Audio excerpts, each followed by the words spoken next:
So handstand করার জন্য আমাদের হাতের পজিশন সেম, আমরা যা অলরেডি করে আসতেছিলাম। ফ্রক স্ট্যান্ড এবং হচ্ছে এল সিট করার জন্য আপনার শোল্ডার থেকে একটু বাহিরে এবং হাতের আঙুলগুলো খোলা, ঠিক আছে? এরপর এভাবে যাবেন। আপনি কি করবেন, আপনার হচ্ছে ডান পা হচ্ছে পিছনের দিকে রাখবেন এবং আপনার লেগসগুলো রাখবেন এইভাবে খোলা, ঠিক আছে, একটু পিছনের দিকে।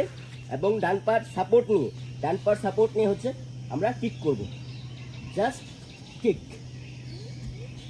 ঠিক আছে? সো আপনি হচ্ছে এভাবে প্র্যাকটিস করবেন। তাছাড়াও যদি আপনার মনে হয় আপনি ডিরেক্টলি হচ্ছে হাতে এবং আপনার শরীরে স্ট্রেংথ পাচ্ছেন না, প্লাস কনফিডেন্স পাচ্ছেন না যেভাবে ডিরেক্টলি কিক করার জন্য, তাহলে আপনি হচ্ছে ওয়াল সাপোর্টেড হ্যান্ডস্ট্যান্ড করতে পারেন।